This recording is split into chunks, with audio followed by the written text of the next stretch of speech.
فرجهم. حسبنا الله ونعم الوكيل، نعم المولى ونعم النصير.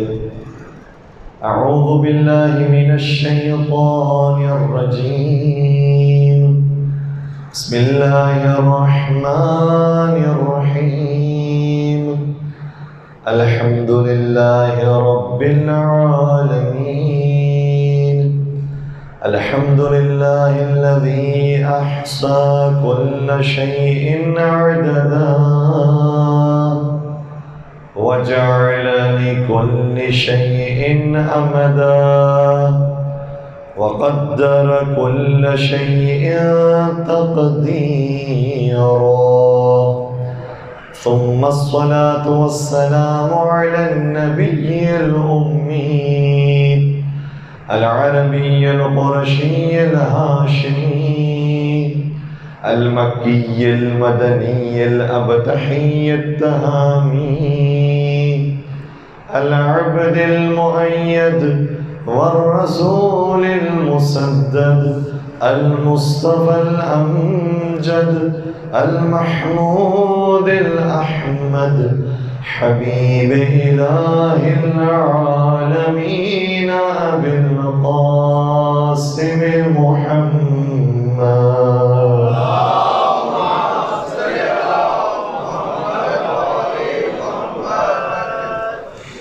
وعلى أهل بيته الطيبين الطاهرين المعصومين المظلومين الذين أذهب الله عنهم الرجس وطهرهم تطهيرا. اللهم صل على محمد وآل محمد. ولعنة الله على أعدائهم أجمعين. أما بعد فقد قال الله تبارك وتعالى في محكم كتابه المجيد وفرقانه الحميد. بسم الله الرحمن الرحيم. رجال لا تلهيهم تجارة ولا بيع عن ذكر الله وإقام الصلاة وإيتاء الزكاة يخافون يوما تتقلب فيه القلوب والأبصار. درود پڑھ دیجیے.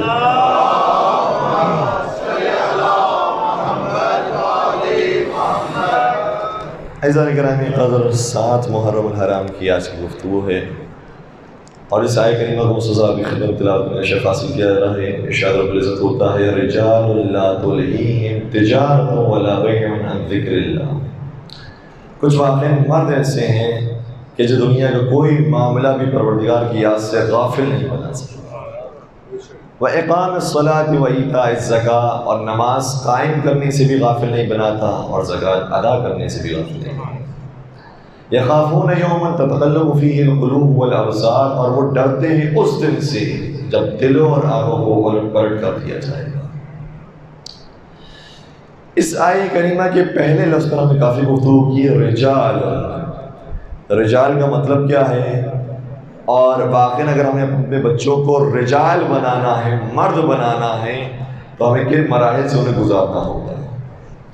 اور عجیب بات یہ ہے کہ روایات کے اندر بھی کبھی کبھار ائمہ اچھار علیہ السلام کو بھی رجال کہا گیا. اس کا مطلب کیا ہے کہ ہیں دنیا کے بہت سے مرد لیکن دکھنے میں مرد ہیں، حقیقت میں مرد نہیں.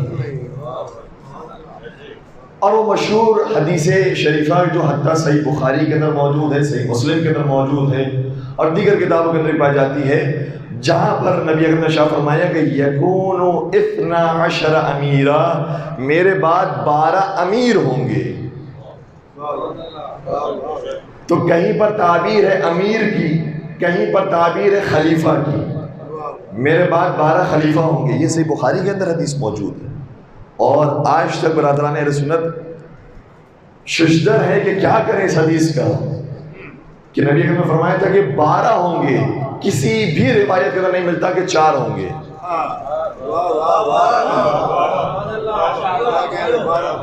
تو خود وہ پریشان ہے کہ کس طریقے سے 12 کو درست کریں. میں کہوں گا اگر 12 کو درست کر بھی لیں تو کیسے کریں گے کہ جن کا چوتھا علی ہو اور پھر چھٹا جا کر یزید ہو. اگر اس طرف سے ٹھیک کرتے ہیں تو اس طرف سے خراب ہوتا ہے. ہمارے 12 کے 12 وہ ہیں، چاہے تم قال امیر المومنین کہو یا قال الحسن کہو، بات ایک ہے.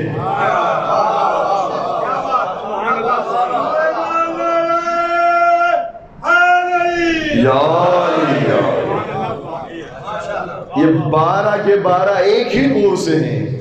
تم انہیں حسن کہو یا حسین کہو، سجاد کہو یا باقر کہو، جعفر صادق کہو یا موسیٰ کاظم کہو، علی رضا کہو یا محمد تقی کہو، علی نقی کہو یا حسن عسکری کہو، اور چاہے تم اسے امام مہدی عجل اللہ تعالی فرجہ شریف کہو.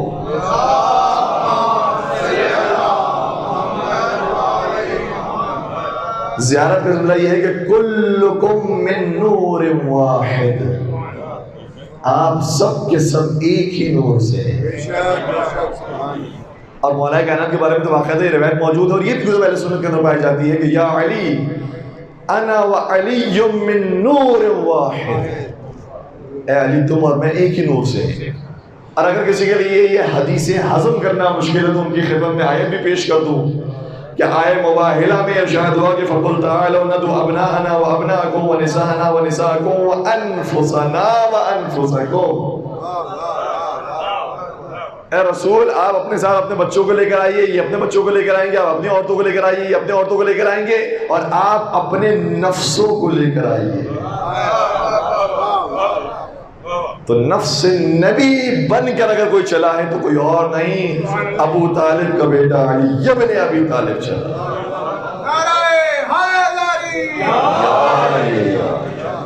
نعرہ تکبیر، اللہ اکبر، نعرہ رسالت، نعرہ حیدری، یا علی یا علی محمد لنکر صلوات.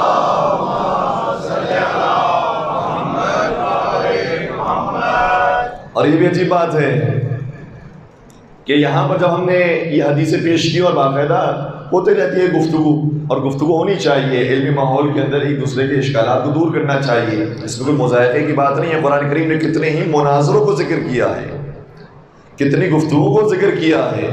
کہا ہے کہ قل ہاتوا برہانکم ان کنتم صادقین، اگر تم سچے ہو تو دلیل لے کر آؤ. تو قرآن تو کہتا ہے کہ دلیل جس کے پاس ہے اسے حق پر مانو. تو گفتگو ہونی چاہیے، گفتگو ہونے میں کوئی مذائقہ نہیں ہے. اور بادشاہوں کی انبیاء سے ہوئی ہے گفتگو، نمرود کی حضرت ابراہیم علیہ السلام سے، فرعون کی حضرت موسیٰ علیہ السلام سے، اور پھر آپس میں بھی مخالفین کی موافقین سے گفتگو بہت ہوئی ہے. قرآن کریم نے پسند کیا ہے کہ بات چیت کریں، گفتگو کریں تاکہ حق واضح ہو. تو ایک صاحب کے سامنے جب ہم نے یہ روایتیں پیش کی کہ آپ ہی کی معتبر ترین کتابوں کے اندر موجود ہے کہ نبی نے فرمایا تھا کہ میرے بعد 12 امیر ہوں، تو سنیں گے کیا جواب دیا. 12 پہ کوئی اعتراض نہیں کیا، کہنے لگے حدیث میں ہے کہ 12 امیر ہوں اور آپ تو امام مانتے ہیں، آپ امیر کا مانتے ہیں. کاش کسی ایک مجلس میں آئے ہوتے تو یہ سنتے ہیں کہ ہم انہیں کہتے ہیں امیر المؤمنین علی ابن ابی طالب.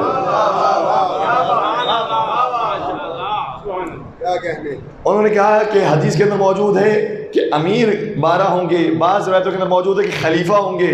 وہ کہتے ہیں ہم خلیفہ مانتے ہیں، آپ تو خلیفہ مانتے ہی نہیں ہیں. ہم نے کہا کاش ہمارا کلمہ پڑا ہوتا لا الہ الا اللہ محمد رسول اللہ علی ولی اللہ وصی رسول اللہ وخلیفتہ بلا فصل. ہم علی کو امام بھی مانتے ہیں اور خلیفہ بلا فصل بھی مانتے ہیں.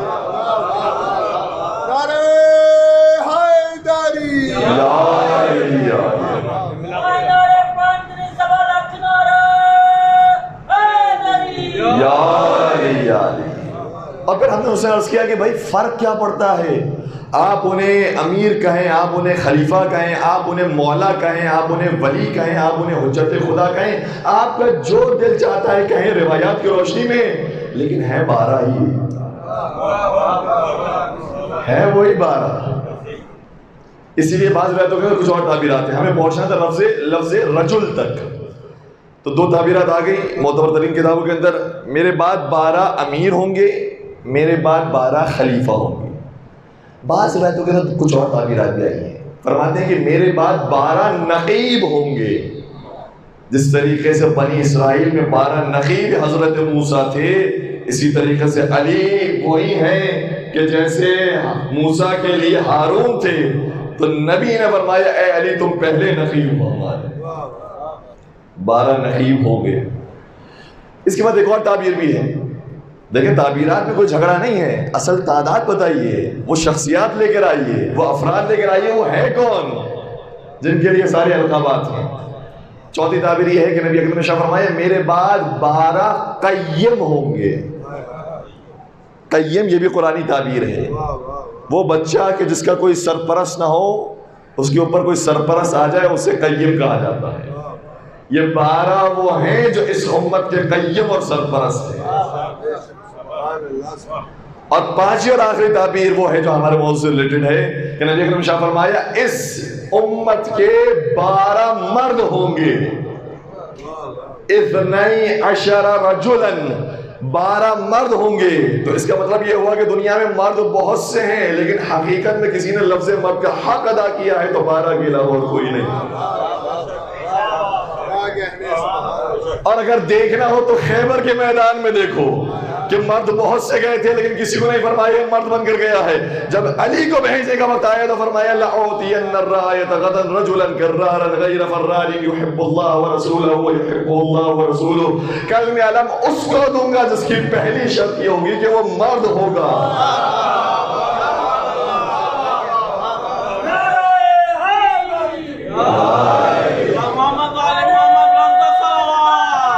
یا رسول اللہ، یا علی، یا علی، آپ جی ہم سلامت رہے ہیں۔ تو یہ لفظ مرد وہ ہے جو قرآن میں بھی آیا ہے، حدیث میں بھی آیا ہے، لیکن دیکھنا پڑتا ہے کہ یہ لفظ مرد کس معنی میں ہے، اور وہ معنی بھی مراد ہوا ہے قرآن کریم کے اندر۔ میں منع نہیں کرتا، کیونکہ ایسا نہ ہو کہ کوئی پھر بعد میں نوجوان ہم سے آگے سوال کرے کہ فلاں آیت کے اندر بھی لفظ مرد آیا ہے، لیکن وہاں پر تو عمومی افراد کی بات کی جا رہی ہے۔ تو ایسا بھی ہے، دونوں طرح سے قرآن کریم کی آیت موجود ہے، لیکن اس کا ایک فارمولہ ہے۔ فارمولہ یہ ہے کہ جب لفظ رجال لفظ نساء کے مقابلے پر آئے وہاں پر مراد ہوگا کہ عمومی عورتیں اور عمومی مرد، لیکن جب صرف رجال کا لفظ آئے، صرف رجل کا لفظ آئے کہ مومنین ہی کے اندر سے کچھ رجل ایسے ہیں، پھر وہ واقعاً جمع مرد ہوں گے، اور یہ قرآن کریم میں کثرت کے ساتھ استعمال ہوا ہے۔ تو ہم نے لفظ رجال پر کافی گفتگو کی، آج دوسرے لفظ پر ہماری گفتگو ہے، رجال لا تلہیہم۔ یہ مرد ایسے ہیں کہ جنہیں غافل نہیں بناتا، تجارت ولا بیع عن ذکر اللہ، دنیا کا کوئی معاملہ انہیں خدا کی یاد سے غافل نہیں بنائے گا۔ اور یہ بھی آخری آیات کے اندر ہمیں پیغام دیا گیا ہے، کب انسان غافل ہو جاتا ہے دنیا دیکھ کر، کب انسان خدا سے غافل ہو جاتا ہے؟ ایک چیز ایسی ہے جو کثرت کے ساتھ پیش آتی ہے، وہ یہ ہے الہاکم التکاثر۔ جب انسان مال میں کثرت دیکھ رہا ہوتا ہے، اسٹیٹس بڑھ رہا ہوتا ہے، شہرت میں اضافہ ہو رہا ہوتا ہے، اور جوانی اپنے عروج پر ہوتی ہے، تو انسان خدا کو بھول جاتا ہے۔ لیکن یہ دنیا کے سارے معاملات کو دیکھنے کے باوجود بھی خدا سے غافل نہیں، خدا ہی تو ہے جو دینے والا ہے۔ الہاکم التکاثر، تکاثر کہا جاتا ہے کثرت، تکاثر نے غافل بنا دیا تم کو۔ اور یہ بھی فرق ہے تکاثر میں اور کوثر میں۔ تکاثر کہتے ہیں دنیاوی مال کو، ظاہری شہرت کو، اور مادیات کو کہا جاتا ہے تکاثر۔ جب مادیات میں تکاثر ہوتا ہے تو انسان غافل ہو جاتا ہے، لیکن جب معنویات میں کوثر عطا ہوتی ہے تو پھر کہا گیا فَصَلِّ لِرَبِّكَ وَانْحَرْ، تو اپنے رب کی تو نماز بھی پڑھ، ان کے لیے قربانی بھی دے۔ بات پہنچ رہی ہے ہمارے نوجوان تک بھی؟ اِنَّا أَعْطَيْنَاكَ الْكَوْثَرَ فَصَلِّ لِرَبِّكَ وَانْحَرْ۔ جب کوثر عطا ہوا ہے آپ کو تو پھر نماز بھی پڑھیے اور قربانی بھی دیجیے۔ اور واقعاً جیسی نمازیں ان 12 نے پڑھ کے دکھائی، دنیا میں ایسی نماز نہیں ملتی، اور جیسی قربانیاں دے کر بتائی ہے ایسی قربانی بھی نہیں ملتی۔ جو حسین نے قربان کیا ہے، کون قربان کرنے کا دل و جگر رکھتا ہے؟ کسی میں وہ جگر نہیں ہے کہ جو حسین مظلوم کی طرح قربانی پیش کر سکے۔ تو فصل لربک وانحر کی حقیقی تفسیر بھی یہی بارہ ہے۔ رجال لا تلہیہم تجارت ولا بیع عن ذکر اللہ، انہیں غافل نہیں بناتا دنیا کا کوئی بھی معاملہ۔ اور کبھی انسان عام طور پر غافل ہو جاتا ہے جب اس میں مادیات میں اضافہ ہونے لگتا ہے، جب ترقی کر رہا ہوتا ہے تو ظاہر طور پر کوئی غافل ہو جاتا ہے۔ میں چھوٹی سی بات نوجوانوں کے لیے عرض کروں، ایک ہمارے عالم دین کے ملا علی کنی تہران کے رہنے والے تھے، لیکن بہت غریب ہو گئے، بہت نادار ہو گئے۔ انہوں نے سفر کیا، کربلا پہنچے، اور کربلا پہنچنے کے بعد جہاں مختلف زیارتیں کی، وہاں حضرت حور علیہ السلام کے روضے پر پہنچے۔ دیکھیں یہی تو شان ہے حضرت حور کی، تھے گنہگار، فرزند زہرا نے ایسا پاک و پاکیزہ بنایا کہ آج اسی توبہ کیے ہوئے گنہگار کی قبر پر بڑے سے بڑا مجتہد جاتا ہے اور سلام عقیدت پیش ہے۔ مجتہد کی، مراجع کی، علماء کی زیارت نہیں ہے جب تک جناب حور کے روزے پر آ کر ان کے قدم بوسی، ان کی زری بوسی نہ کی جائے۔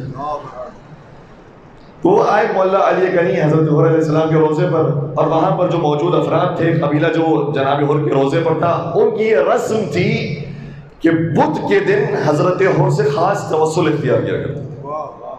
وہ بھی اس توسل کے اندر شامل ہوئے اور کہا اے حور علیہ السلام، آپ اپنے آقا اور مولا امام حسین سے میری سفارش کر دیجیے کہ اگر انہوں نے میری اس طرح سے مدد کی کہ میرے مال میں اضافہ ہوا اور مجھے پروردگار نے ویل کر دیا، امیر کر دیا، دولت مند کر دیا، تو میں اپنے مال کو حسین ہی کے راستے میں خرچ کروں۔ یہ ہر ایک کی آرزو ہے کہ پروردگار کاش انہیں رزق عطا فرمائے اور رزق میں برکت عطا فرمائے۔ کثیر ہو رزق، اس کا وسیع ہو رزق، بہت اچھی بات ہے، اور انہیں بھی کوئی مذائقہ نہیں ہے، اسلام نے پسند کیا ہے۔ حضرت خدیجہ طاہرہ کا مال نہ ہوتا تو آج اسلام باقی نہ ہوتا۔ تو مال ہونے میں کوئی مذائقہ نہیں ہے، لیکن مال سے وابستہ ہو جانا اور جوڑ جانا اور اپنے دل کو نہ نکالنا، یہ جائز نہیں۔ یہ دنیا میں بھی رہتے ہیں لیکن دنیا سے دل بھی نہیں لگاتے۔ تو انہوں نے کہا کہ اگر اے جناب حور علیہ السلام، آپ حضرت امام حسین علیہ السلام سے یہ درخواست کریں کہ میرے لیے کہیں سے رزق کا انتظام ہو جائے تو میں اس مال کو خود ان کے چاہنے والوں پر خرچ کروں گا۔ کہتے ہیں بس میں تہران پہنچا، کبھی کسی کا فون آیا، کبھی کسی کی ملاقات ہو رہی ہے، اور میرے رزق میں اضافہ ہونا شروع ہو گیا، مجھے مال ملنا شروع ہو گیا، اور ایسے ایسے لوگ مجھے پہچاننے کے لیے آ گئے، میں اب تک جانتا نہیں تھا، اور ایسے سے اتنی میری تجارت بڑھی، اتنی تجارت بڑھی کہ وہ جو تہران کے فقیروں میں شامل تھا تہران کے رئیسوں میں شامل ہو گیا۔ اتنا مولا نے اسے عطا کیا، اور جب اتنا عطا کیا تو اب یہاں پر ہمارا نقطہ ہے کہ بعض لوگ ایسے ہیں کہ الہاکم التکاثر، جب ان کے مال میں ہم کثرت کرتے ہیں تو وہ مال انہیں غافل بنا دیتا ہے، لیکن ملا علی کنی کہتے ہیں کہ جب ان کے مال میں اضافہ ہوا تو نہ صرف یہ کہ انہوں نے لنگر لگایا، انہوں نے نیاز کی، بلکہ اپنا دروازہ کھلا چھوڑ دیا حسین کے چاہنے والوں کے لیے۔ یہ میرا ہے ہی نہیں، یہ ہے حسین کا دیا ہوا، یہ جناب حور کے صدقے میں مجھے ملا ہے۔ اور اس طریقے سے تقسیم فرمایا کرتے تھے۔ تو کچھ لوگ ایسے ہوتے ہیں جو وعدہ کیا ہوتا ہے اس پر عمل کر پاتے ہیں، ورنہ بہت سے جب تک غریب ہے، جب تک نادار ہے، تو بڑی خواہش ہوتی ہے کہ پروردگار اگر تو مال دے گا تو میں تیرے غریب بندوں میں خرچ کروں گا، کیونکہ خود غربت دیکھی ہوتی ہے، پتہ ہوتا ہے کہ یہاں غریب ہے، وہاں غریب ہے، وہاں غریب ہے، لیکن جیسے جیسے پروردگار ان کے اسٹینڈرڈ کو بڑھا دیتا ہے انہیں غریب دکھائی نہیں دیتے۔ یہ بہت ضروری ہے، انسان اگر تھوڑی سی دنیاوی ترقی حاصل کرے تو اپنے پرانے اسٹیٹس کو بھول نہ جائے اور اس روش کو باقی رکھے جو پروردگار نے اسے عطا کی تھی۔ جب تک انسان اس کیفیت کے اندر، اس مصیبت کے اندر مبتلا ہوتا ہے تو لوگوں کی مدد کرنے کی کوشش کرتا ہے۔ آپ کی خدمت میں ایک اور میں عرض کروں، پانچویں سرکار حضرت امام محمد باقر علیہ السلام کی خدمت میں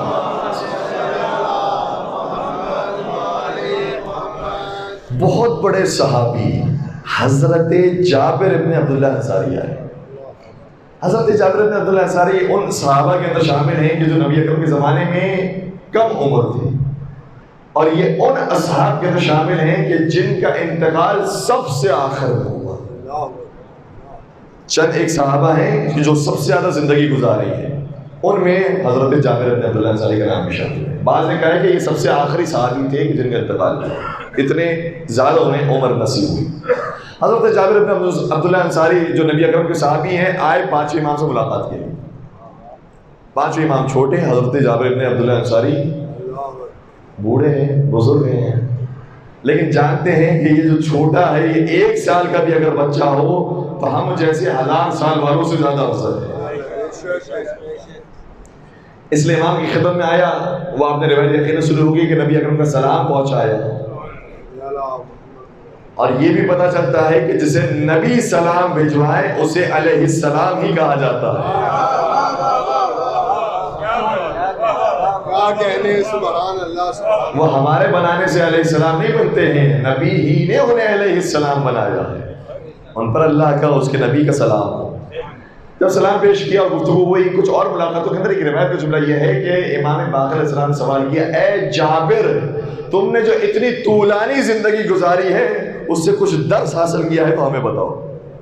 یہ بھی کیا ائمہ کا طریقہ ہوتا تھا، درس لینا نہیں ہے، حقیقت میں درس دینا ہے، لیکن یہ ائمہ کا طریقہ ہوتا ہے، امام حسن امام حسین ہو تو اس بوڑھے سے کہتے ہیں ہمارے وضو کو آپ چیک کیجئے، اصل میں اس کا وضو ٹھیک کروانا ہے۔ تو امام نے سوال کیا، اے جابر، تم نے جو اتنی طولانی زندگی گزاری ہے اس میں کیا پایا تم نے؟ حضرت جابر بن عبداللہ انصاری نے جواب دیا، اے فرزند رسول، میں نے اس زندگی سے سبق حاصل کیا ہے کہ جب انسان پریشانی میں ہوتا ہے تو خدا کو یاد کرتا ہے، جب اسے آسائش مل جاتی ہے، تکاثر پہ پہنچ جاتا ہے، کثرت مال ہوتا ہے تو خدا کو بھول جاتا ہے۔ اس لیے فرزند رسول، مجھے بیماری زیادہ پسند ہے صحت کے مقابلے میں، مجھے غریبی زیادہ پسند ہے امیری کے مقابلے میں، مجھے بڑھاپا زیادہ پسند ہے جوانی کے مقابلے میں۔ جتنا انسان پریشانی میں آتا ہے خدا کو یاد کرتا جاتا ہے۔ جب سے یہ اپنا کمال کا جملہ کہہ دیا، اور واقعاً یہ کمال ہے، انسان پسند کرے، احساس کرے اس چیز کو کہ میرے لیے مال کی حیثیت نہیں ہے، صحت کی حیثیت نہیں ہے، جوانی کی حیثیت نہیں ہے، سب سے زیادہ جو میرے نزدیک حیثیت ہونی چاہیے وہ یاد پروردگار کی ہونی چاہیے۔ یہ بھی ایک عرفان کا درجہ ہے کہ پروردگار کوئی بھی چیز تیرے راستے میں حائل نہ ہو جائے، لیکن اس موقع پر فرزند رسول نے درس دیا کہ اے جابر، تم یہ جو کہہ رہے ہو کہ میں پسند کرتا ہوں بیماری کو صحت پر، میں پسند کرتا ہوں جوانی کے اوپر بڑھاپے کو، میں پسند کرتا ہوں غریبی کو امیری کے اوپر، یہ میں کہاں سے آ گیا؟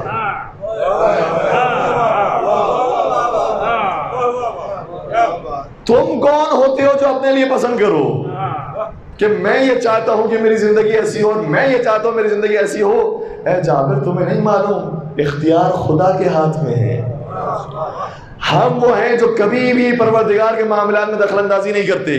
پروردگار نے اگر ہمیں صحت دی ہے تو اس پر راضی ہیں، اگر بیمار کیا ہے تو اس پر راضی ہیں، اگر مال دیا ہے تو اس پر راضی ہیں، فقر و فاقے میں رکھا ہے تو اس پر راضی ہیں، جوانی دی ہے تو اس پر راضی ہیں، بڑھاپا دیا ہے تو اس پر راضی ہیں۔ ہم راضی برضائے خدا ہیں، اور چاہے ہماری زندگی کا کوئی بھی مرحلہ ہو، یاد پروردگار ہم سے غافل نہیں ہوگی۔ دونوں عرفان کے اندر فرق ہے، اور حضرت جابر کا عرفان بھی کوئی چھوٹا عرفان نہیں ہے، لیکن بتایا ہے کہ ہماری کوئی اوقات نہیں ہے، خدا نے جیسے دیا ہے ہر چیز میں پروردگار حساب و کتاب نہیں والا ہے۔ اور آپ محسوس کیجئے اپنے خود نبی کی زندگی کو، نبی اکرم حضرت محمد مصطفیٰ صلی اللہ علیہ وسلم۔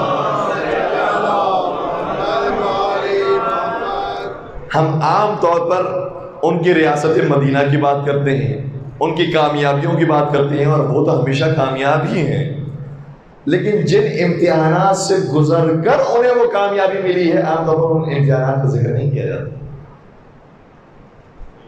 نبی اکرم مکہ کے اندر کلمہ لا الہ الا اللہ بلند کرتے ہیں، انہیں مارا جاتا ہے، تہمتیں لگائی جاتی ہیں، اور کیسی کیسی سنگین تہمتیں ایک شریف انسان برداشت نہیں کر سکتا، کیونکہ لوگ اسے دیوانہ کہیں۔ اللہ اکبر، وہ جو عقل کل کا مالک ہو، دنیا والے اسے دیوانہ کہیں۔ اللہ اکبر۔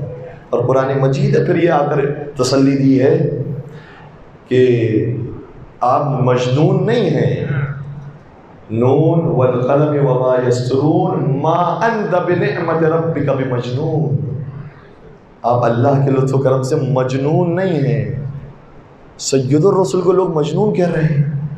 کبھی مجنون کہا گیا. یہ میں قرآنی تعبیرات بیان کر رہا ہوں، ساری سخت سخت ترین تعبیرات ہیں.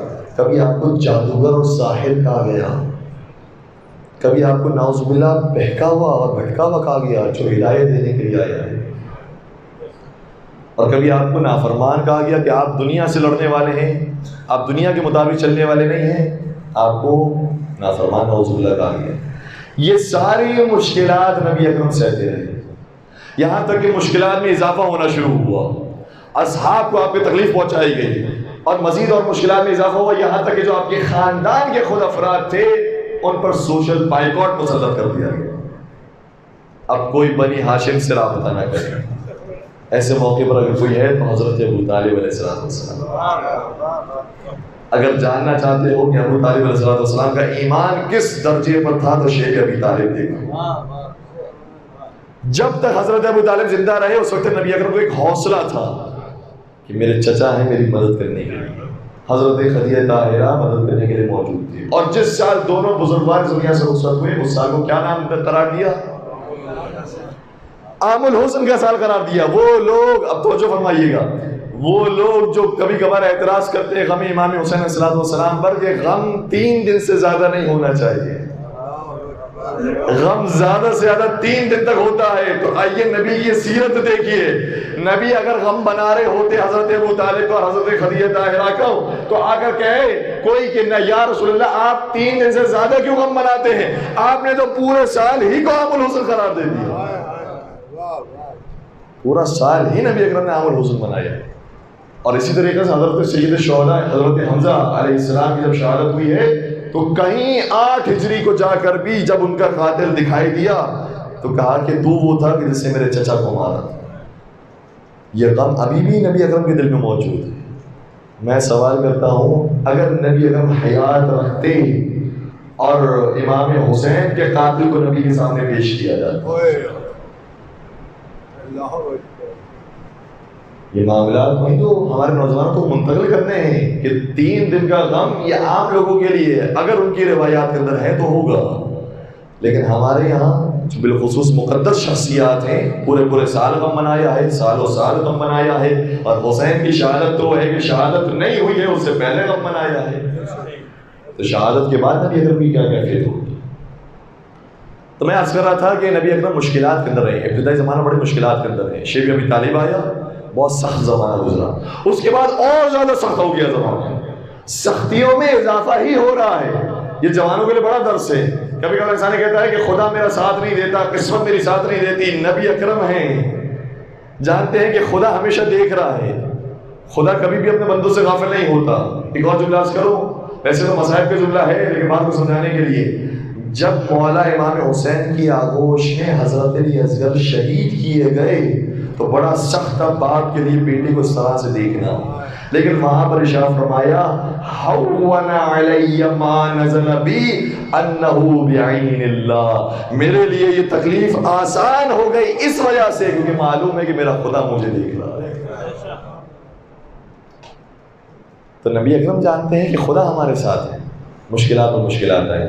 شہر طائف میں سفر کیا، وہاں پتھر مارے گئے اور ایسے پتھر مارے گئے نبی اکرم کے پیشاب سے خون نکل کر پائے مبارک میں پہنچ گئے. کہاں جائیں نبی اکرم؟ اور پھر یہاں تک کہ مشکل حالات کے اندر اپنے بستر پر علی کو سلاتے ہیں. علی تمہیں امانتیں لوٹانی ہیں. کن کی امانتیں لوٹانی ہیں؟ جو مجھے پتھر مارتے ہیں. کن کی امانتیں لوٹانی ہے کہ جو مجھے جادوگر کہتے ہیں. کن کی امانتیں لوٹانی ہے کہ جو مجھے مجنون کہتے ہیں. یہ کہنے والے بتا رہے ہیں کہ یہ کون ہیں اور ہم دینے والے بتا رہے ہیں کہ ہم کون ہیں. اور نبی اکرم ساری امانتیں حضرت علی مرتضیٰ کے سپرد کر کے جب جاتے ہیں مدینہ تب جا کر وہ ان کا استقبال ہوتا ہے اور حالات تبدیل ہوتے ہیں. یہ ایک زندگی تھی نبی کی، ایک دوسری زندگی نبی کی سنیے. حضرت داؤد علیہ السلام بھی دنیا پر آئے، لیکن جب حضرت داؤد علیہ السلام جوانی کو طے کر رہے تھے اور جنگ ہو رہی تھی جالوت کے خلاف، توجہ فرمائیے گا، جالوت کے خلاف جنگ ہو رہی تھی، اس میں حضرت داؤد علیہ السلام کا سارا خاندان شرکت کرنے کے لیے گیا تھا. لیکن حضرت داؤد علیہ السلام نہیں گئے تھے. صرف کھانا پہنچانے کے لیے گھر سے نکلے اور لشکرگاہ تک پہنچے تو راستے میں ایک پتھر سے آواز آئی، اے داؤد میں بنا ہوں جالوت کے لیے، اس لیے مجھے اٹھاؤ اور جالوت کو مارو۔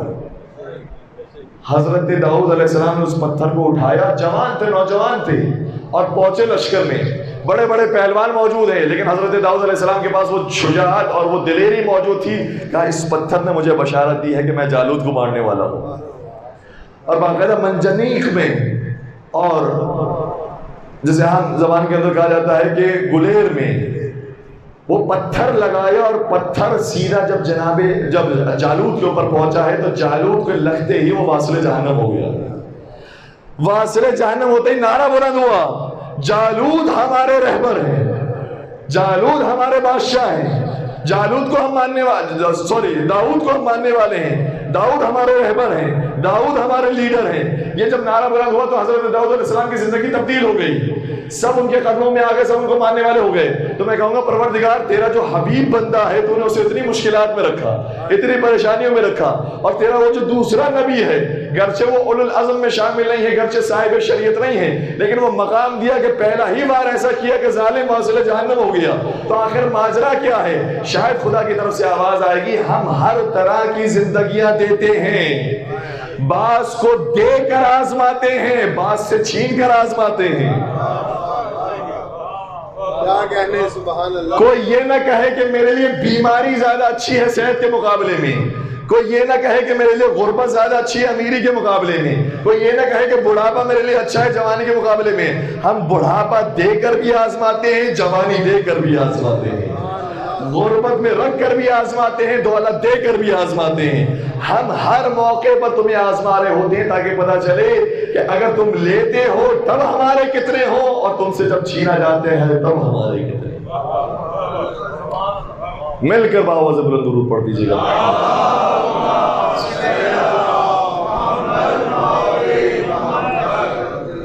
عزیزوں یہ بہت اہم پیغام ہے کہ لا تلہیہم تجارت ولا بیع عن ذکر اللہ، انہیں کبھی بھی کوئی چیز پروردگار کی یاد سے غافل نہیں بناتا۔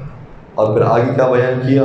عن ذکر اللہ و اقام الصلاۃ و ایتاء الزکاۃ، نہ ہی نماز قائم کرنے سے انہیں کوئی چیز غافل بناتی۔ نماز بہت اہمیت رکھتی ہے، لوگ یہ نہ سمجھیں کہ نماز کی اہمیت کم ہے، اتنی سخت آیتیں موجود ہیں کہ جو ہمارے یہاں سے کبھی کبھار بیان نہیں کی جا رہی، اتنی سخت روایتیں موجود ہیں کہ ہمارے یہاں سے ممبروں سے آسے میں بیان نہیں کی جاتی، لیکن ماشاءاللہ سے مجمع ایسا ہے جو سننے کے لیے آمادہ ہے، تو میں یہاں پر بیان کر جاتا ہوں۔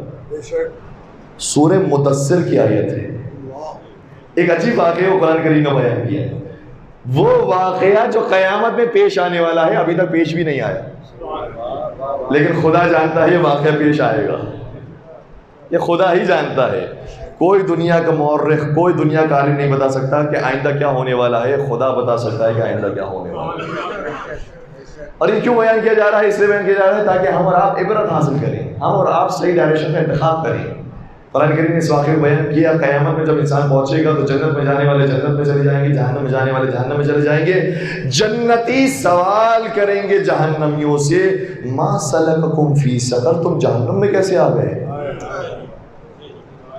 4 جوابات دیے ہیں جہنمیوں نے، اور یہ سوال جواب بتا رہا ہے کہ کچھ لوگ ایسے تھے جو ان کے دوست تھے، ان کے ساتھ زندگی گزارا کرتے تھے، ان کے ساتھ اٹھا بیٹھا کرتے تھے، ان کے محلے والے تھے، ان کے عزیز تھے، ان کے اقارب تھے، پریشان ہو جائیں گے کہ آپ جہنم میں کیا کر رہے ہیں، ہم تو جنت میں آ گئے، تم جہنم میں کیا کر رہے ہو؟ پریشان ہو جائیں گے، سوال کریں گے ما سلککم فی سقر، تم جہنم میں کیسے آ گئے؟ تو 4 جوابات وہ دیں گے۔ پہلا ہی جواب کیا ہے؟ قالوا لم نک من المصلین، ہم رہتے تو تمہارے ساتھ تھے لیکن تم نماز پڑھنے کے لیے جاتے تھے، ہم نماز نہیں پڑھا کرتے۔ قرآن کی آیت ہے، کوئی حدیث نہیں ہے کہ جس کو ہم کہیں کہ بھائی ضعیف حدیث ہے، قرآن کریم کی آیت ہے، لم نک من المصلین، ہم نماز پڑھنے والوں میں سے نہیں تھے۔ وَلَمْ نَكُ نُطْعِمُ الْمِسْكِينَ، اور تم کسی مسکین کو دیکھتے تھے، تمہیں پتہ چل جاتا تھا کوئی ضرورت مند ہے تو تم خود کھانا کھلانے کے لیے جاتے تھے، ہم کہتے تھے کیا فرق پڑتا ہے، خدا دینے والا ہے۔ ہم کبھی مسکین کا خیال نہیں رکھتے تھے، یہ بہت اہم نقطہ ہے۔ وَكُنَّا نَخُوضُ مَعَ الْخَائِضِينَ، اور ہم میں اور تم میں ایک فرق یہ تھا کہ ہم دنیا والوں کی طرح تھے، دنیا والے رمضان میں شریف ہو جاتے تو ہم بھی ہو جاتے تھے، جیسے ہی عید آتی ہے تو ساری چیزیں فراموش کرتی تو ہم بھی ویسے ہو جاتے تھے۔ کُنَّا نَخُوضُ مَعَ الْخَائِضِينَ، ہم دنیا والوں کی طرح تھے، گانے دنیا بجا رہی ہے تو ہم بھی گانے سنیں گے، دنیا کچھ اور بجا رہی ہے تو ہم بھی سنیں گے، دنیا والوں کی طرح تھے۔ اور آخری چیز وَكُنَّا نُكَذِّبُ بِيَوْمِ الدِّينِ، اور ہمارا تو عقیدہ قیامت تھا ہی نہیں، ہم تو آخرت کو مانتے نہیں تھے، ہم تو یہ سمجھتے تھے کہ یہ دنیا ہی دنیا ہے اور کچھ نہیں ہے، جب مریں گے تو دیکھا جائے گا۔ اور کربلا والوں میں یہ ہمیں سکھایا ہے کہ دو طرح کی سوچ رکھنے والے لوگ موجود ہیں، ایک عمر سعد جیسی سوچ ہے جو ملک رہ کے لیے قاتل امام حسین بن رہا ہے، اور ایک حضرت قاسم کی سوچ رکھنے والے لوگ موجود ہیں، اے مولا، اے چچا، میرے لیے تو پسند ہے کہ میں آپ پر قربان ہو جاؤں، یہ قربانی مجھے شہد سے زیادہ شیریں لگی۔ دو سوچ رکھنے والے لوگ۔ اور کیا ہوا عمر سعد کا؟ یہ جس دنیا کے لیے اتنا بڑا گناہ کر گیا، نواز رسول کو ذبح کر گیا، آل رسول کو اور عطرت رسول کو، جس کی چادریں چھین لی اور ایک جگہ سے دوسری جگہ بے مخرا چادر پھراتا رہا، اتنا بڑا ظلم سے اٹھا دیا، کس کے لیے؟ اپنی دنیا کے لیے۔ وہ دنیا بھی اسے 3-4 سال سے زیادہ نصیب نہیں ہوئی، اور اس میں بھی وہ ہمیشہ لعنت ہی سنتا رہا، ذہنی طور پر ٹارچر رہا، دنیا بھی برباد ہوئی، آخرت بھی برباد۔ اور کربلا والے وہ ہیں، آج بھی ہم یاد کرتے ہیں تو قاسم پر اپنی جانیں قربان کرتے ہیں، قاسم پر سلام پیش کرتے ہیں۔ اے حضرت قاسم، کاش ہمارے نوجوانوں میں ہم بھی وہی جذبہ پیدا ہو جو آپ میں جذبہ تھا۔ یہ فرق ہو جاتا ہے دنیا داروں میں اور شہداء کربلا والوں نے یہ سکھایا ہے کہ کربلا والے وہ ہیں کہ جو صرف دنیا پر نظر نہیں رکھتے، ان کی نگاہ آخرت پر ہوتی ہے۔ تو یہ 4 جوابات ہو گئے، بات کو مکمل کر دوں۔ اب سنیے گا، بڑی عجیب آیت، یہاں تک تو پہنچا، یہ بھی بڑی کمال کی آیتیں تھی، انسان کے ہوش اڑا دینے والی آیتیں، لیکن اس کے بعد کی جو آیت ہے اور عجیب آیت ہے۔ اور پھر یہ جہنم والے کہیں گے حتی اتانا الیقین، یہاں تک کہ ہمیں موت آ گئی اور ہمیں پتہ چل گیا اور یقین ہو گیا کہ قیامت موجود ہے۔ اب قرآن کریم نے کہا فما تنفعهم شفاعت الشافعین، شفاعت کرنے والوں کی شفاعت بھی ان کے کوئی کام نہیں آئے۔ اللہ اکبر، شفاعت کرنے والوں کی شفاعت کر کے کوئی کام نہیں آئے گی جو نماز کا انکار کرنے والوں کو۔ اسی لیے اب سمجھ میں آتی ہے وہ روایت جو قرآن کی آیت کے مطابق ہے کہ ہمارے اور آپ کے چھٹے سرکار حضرت امام جعفر صادق علیہ السلام جب اس دنیا سے رخصت ہو گئے، شہید ہو گئے، تو ان کے ایک صحابی جناب ابو بصیر ان کے اہل و عیال سے تعزیت کرنے کے لیے آئے۔ جناب ام حمیدہ جو ان کی زوجہ تھی، انہوں نے تعزیت قبول کی، گریہ فرمایا، اور گریہ فرمانے کے بعد کہا اے ابو بصیر، چونکہ تم صحابی ہو، شاگرد امام ہو، میں تمہیں ایک ایسی حدیث سناتا ہوں جو تمہارے لیے بڑی کام کی ہے۔ کہا بتاؤ کیا حدیث ہے؟ کہا حدیث یہ ہے کہ جب ہمارے مولا اس دنیا سے رخصت ہو رہے تھے، اس وقت سارے گھر والوں کو بلایا، کیا ایک ایک کو بلایا جائے، چاہے بچہ ہو، چاہے جوان ہو، چاہے بوڑھا ہو، چاہے مرد ہو، چاہے عورت ہو، سبھی کو بلایا جائے۔ جب ہم سب گھر والے ان کے پاس پہنچ گئے تو اس وقت میرے مولا نے جملہ ارشاد فرمایا، یاد رکھو ہماری شفاعت ہر ایک کے نصیب ہو سکتی ہے، لیکن ان شفاعتنا لا تنال مستحقا للصلاۃ، لیکن جو نماز کو حقیر سمجھتا ہے اسے ہماری شفاعت نہیں مل سکتی۔ باقاعدہ سماج سے جملہ ہے۔ انشاءاللہ آپ سب نمازی ہیں، اول وقت کے نماز پڑھنے والے ہیں، جماعت کے ساتھ نماز پڑھنے والے ہیں، پروردگار ہماری نماز کو قبول فرمائے اور یہ نماز کے جو درس ہے اپنی اولاد میں، اپنی نسل میں منتقل کرنے کی توفیق عطا فرمائے۔ کربلا والوں نے کیسے کیسے نمازوں کو قائم کیا ہے۔ روز عاشور کا آغاز ہی ہو رہا ہے تو آذان علی اکبر سے ظہر کا وقت آتا ہے، امام فرماتے ہیں کہ ہم نماز جماعت پڑھیں گے، اور پھر جب عصر کا سجدہ کیا ہے تو وہ سجدہ ایسا ہے کہ جو خود امام نے پھر سر نہیں اٹھایا، اور سر کاٹ کر نوکے نیزہ پہ چڑھایا ہے۔ اور پھر جس سفر ہے شام غریبہ کے بعد کا، راوی کہتا ہے کہ ہم اس کاروان کے قریب تھے جب انہیں اماریوں میں لے کر جایا جا رہا تھا، تو ہم سنا کرتے تھے کہ ان کی آواز نکلتی تھی سبحان ربی الاعلی و بحمدہ، سبحان ربی العظیم و بحمدہ۔ ایسے نماز گزارا، نماز قائم ہے تو انہی کی صدقوں میں قائم ہے، اتنی آسانی سے نہیں پیدا۔ اور وہ کہ جنہوں نے در سے نماز دیا ہے، وہ جن کی نمازیں قبول ہوتی ہیں، اگر وہی نماز نہ پڑھے تو کون پڑھے گا؟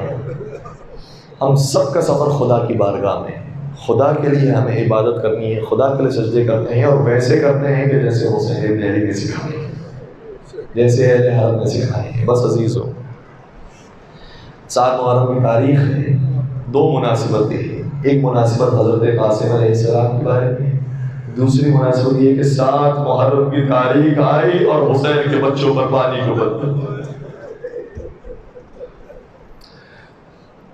پانی بند ہو گیا حسین کے بچے۔ بڑوں میں اور بچوں میں فرق یہ ہوتا ہے کہ بڑے پھر بھی پیاس برداشت کر جاتے ہیں۔ دیکھیں ماہ رمضان کے روزے آپ سبھی نے رکھے ہوں گے، جب رمضان کے روزے رکھے جاتے ہیں تو بچوں کو بھی کہا جاتا ہے بچوں ہمارے ساتھ روزے رکھو، لیکن جیسے جیسے مغرب کا وقت قریب آتا ہے کہتے نہیں ہمیں پانی پلا دو، ہم روزہ اتنا نہیں رکھ سکتے، اتنا پیاسے نہیں رہ سکتے، اور ہم انہیں پانی دے دیتے ہیں۔ لیکن ذرا کربلا میں حسین کے بچوں کو کوئی سوچے، وہ پانی مانگے اور حسین پانی نہ دے سکے، اجر کو مانا ہوا۔ پس ازاداروں 7 محرم سے گزرتے گزرتے 9 محرم کی تاریخ آئی، شب عاشور مولا نے بیان کیا، سب کو شہید ہونا ہے، تمہیں وہاں ذبح ہونا ہے، تمہیں وہاں شہید ہونا ہے، تمہارا لاشا وہاں گرنے والا ہے۔ جب سب کی مقتل گاہ بتا دی تو ایک 14-13 سال کا جوان کھڑا ہوا، کہا کہ فرزند رسول آپ نے میری قتل گاہ نہیں بتائی، کیا کل کے شہیدوں میں میرا نام؟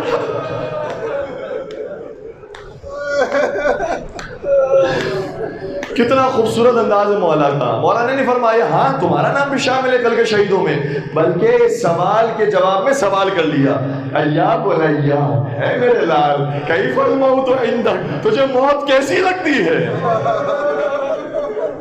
عرض کرنے لگا امی احلی من العسل، چچا جان مجھے تو موت شہد سے زیادہ شیریں لگتی ہے۔ اگر وہ آپ کے راستے میں آ جائے اور میں کہوں گا اس جملے کی لاز رکھی ہے تو صرف قاسم نے رکھی ہے، یہی تو کہا تھا نا مجھے بہت شہد سے زیادہ شیریں لگتی ہے، ایسی آفت قاسم پر آئی تھی جیسی آفت کسی پر۔ اللہ ایک اور روایت کا جملہ ہے جو آپ کی خدمت میں عرض کروں، میں روایت دیکھ کر آپ کی خدمت کر رہا ہوں۔ حضرت قاسم نے جب یہ سن لیا خوش ہو گئے، آگے بڑھ کے مولا نے فرمایا تجھے اپنی شہادت پر حیرانگی ہو رہی ہے؟ ارے میں تو علی اصغر رضی کو بھی پیش کروں گا۔ جیسے ہی جملہ سنا نا، آپ تو جانتے ہیں کہ حضرت علی اصغر کو خیمے سے باہر لے جایا گیا ہے، لیکن قاسم تو نہیں جانتے تھے شب عاشور کا واقعہ ہے۔ کہا کہ چچا جان یہ فوج اشکیہ کے خیموں میں داخل ہو جائیں گے۔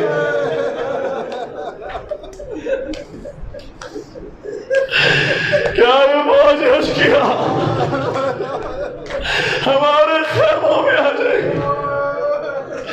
نہیں فرمایا مولا نے، کیونکہ ہر ایک کی ظرفیت دیکھی جاتی ہے۔ مولا نے فرمایا میں اپنے لال کو خود اپنے ہاتھوں سے لے کر جاؤں گا، لیکن اے قاسم شہید کربلا، کاش آپ زندہ ہوتے تو دیکھتے کہ ضرور ہاتھوں میں علی اصغر ذبح ہوئے، لیکن علی اصغر کی شہادت کے ساتھ ہی فوج اشقیہ خیموں میں آ گئے۔ اجرکم اللہ۔ روز عاشور آئی، حضرت قاسم بار بار اپنے چچا کی خدمت میں آتے ہیں، چچا جان آپ نے کل ہی تو کہا تھا کہ کل کے شعلہ میں میرا بھی نام شامل ہے، پھر مجھے جانے کی اجازت کیوں نہیں دیتے؟ تو کیا کہا مولا نے؟ مولا نے فرمایا قاسم تم میرے لیے علی اکبر جیسے ہو، علی اکبر سے کم تو نہیں ہو میرے لیے، تم حسن مشتبہ کی نشانی ہو، میرے لیے علی اکبر سے زیادہ عزیز ہو۔ اور آگے فرمایا اے قاسم میں تمہارے لیے تمہارا باپ ہوں، کیسے میں تجھے بھیجوں؟ بس یہ گفتگو ہوتی رہی، حضرت قاسم سمجھ گئے مشکل وقت ہے، اجازت نہیں لی جا سکتی۔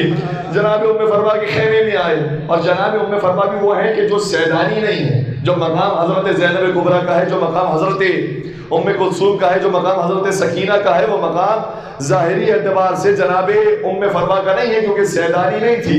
ایک جملہ کا بیٹا قاسم، کل قیامت کے میدان میں بی بی فاطمہ زہرا نے مجھ سے سوال کر لیا تجھے اپنی اولاد عزیز تھی یا ہمارے سید زادے عزیز تھے؟ میں بی بی کو کیا جواب دوں گی؟ حضرت قاسم نے چھوٹے چھوٹے ہاتھوں کو بند کیا اور کہا کہ اماں جان ہم تو جانے کی اجازت چاہتے ہیں لیکن دیتے نہیں ہیں۔ اس وقت بی بی نے فرمایا کہ امام حسن کا جب وقت آخر تھا تو تمہارے ہاتھ میں بازو بند باندھا تھا۔ یہ روایت کا جملہ ہے جو میں آپ کی خدمت میں پورے اطمینان سے عرض کر رہا ہوں۔ بازو بند باندھا تھا اور یہ کہا تھا کہ یہ اس وقت کھولا جائے جب بہت بڑی مشکل آ جائے۔ ارے ان کے لیے جان بچانا مشکل نہیں ہے، جان دینا مشکل ہے۔ لوگ جان بچانے کے لیے تعویذ کھولتے ہیں، یہ جان دینے کے لیے تعویذ کھولتے ہیں۔ ایک مرتبہ تعویذ کو کھولا تو کیا تھا؟ بابا کا خط موجود تھا، بیٹا قاسم یہ بہت مشکل وقت ہوگا جب تم اس تعویذ کو کھولو گے، تمہارا چچا فوجی عرض گیا کہ نرگے میں پھنسا ہوا ہوگا اور اس وقت میں موجود نہیں ہوں گا، میری جانب سے اپنی جان اپنے مولا پر قربان کر۔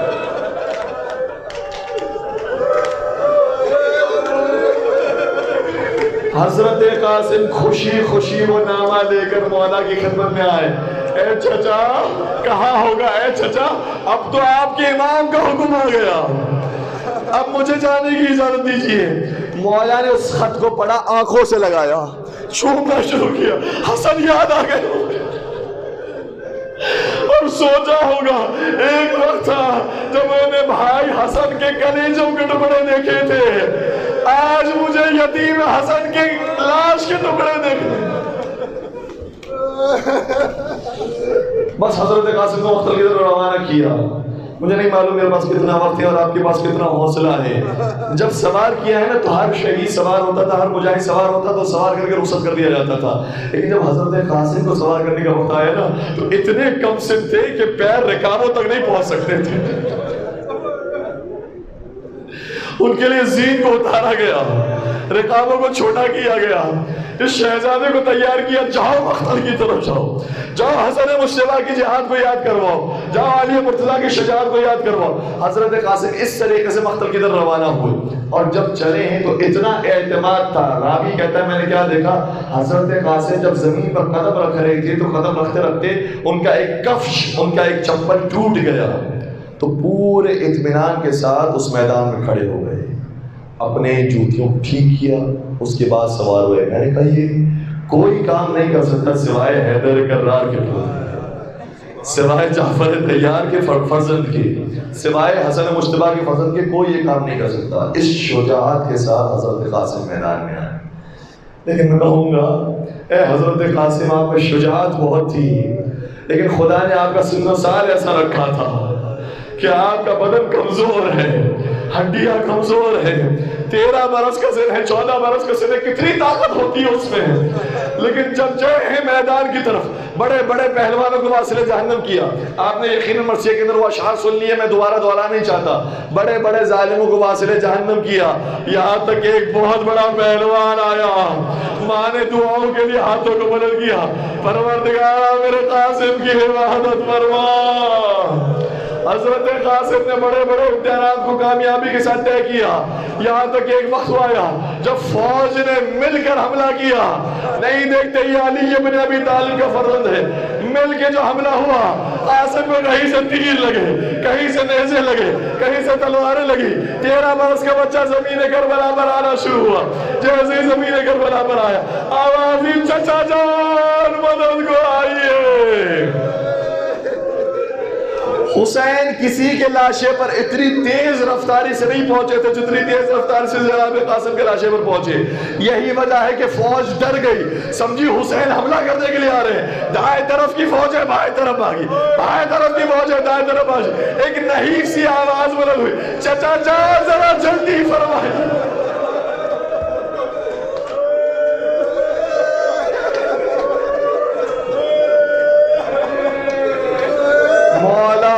بھتیجے کے پاس پہنچے، سنیں گے کیا کہا یہ بات تیرے چچا پر بڑی سخت ہے، بھتیجا مدد کو بلائے، میں مدد کو دعاؤں لیکن تاخیر ہو جائے۔ اس کے بعد لاش قاسم کو جمع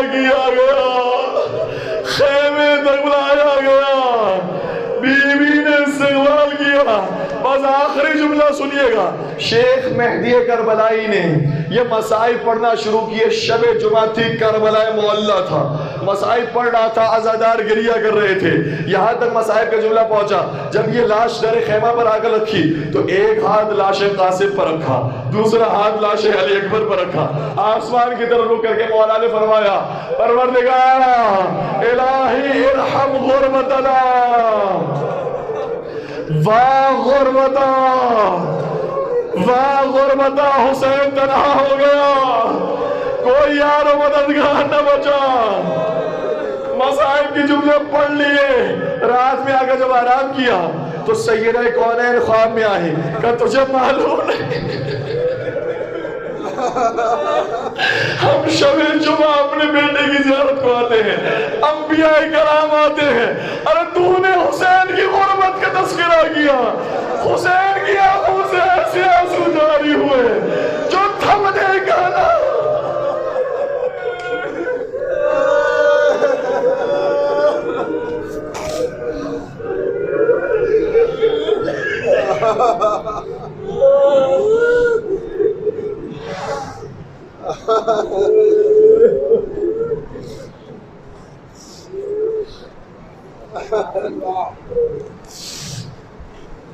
الا ولعنة الله على القوم الظالمين وسيعلم الذين ظلموا أي منقلب ينقلبون۔ پروردگار ناس کا واسطہ ہے، روائے حضرت سیدہ کائنات نے جگہ عنایت فرمائے، ان آنسوں کے صدقے میں ہمارے تمام گناہ کبیرہ صغیرہ مغفرت فرما، ہمارے مرحومین کی مغفرت فرما، جن مومنات نے جن مومنین نے ہم سے التماس دعا کا ہے پروردگار ان کے حاجات کو پورا فرما، پروردگار تمام مومنین کی جان مال عزت و آبرو کی حفاظت فرما، اس عزا خانے کی اور تمام عزا خانوں کی حفاظت فرما، پروردگار تمام مقدس مقامات مساجد کی حفاظت فرما، ان کی حفاظت کرنے والوں کی نصرت فرما، پروردگار شہداء کربلا بالخصوص ان کے جوانوں کا جذبہ ہمارے جوانوں کو عطا فرما، پروردگار ہمارے مرحومین کو شہداء کربلا کے ساتھ محشور فرما، اور میں کرام کا سایہ سروں پر قائم دائم فرما، شہداء ملت جعفریہ کے درجات بلند ہیں انہیں مزید متعالی فرما، پروردگار تمام مظالم سے انتقام کے لیے بالخصوص خون شہداء کربلا کے انتقام کے لیے اپنی آخری حجت امام عصر و زمان کے ظہور میں تعجیل فرما، ہمیں ان کے عاشقین محبین سچے چاہنے والے اور ماننے والوں کو شمار فرما۔ ربنا تقبل منا انك انت السميع العليم وتب علينا انك انت التواب الرحيم برحمتك يا ارحم الراحمين۔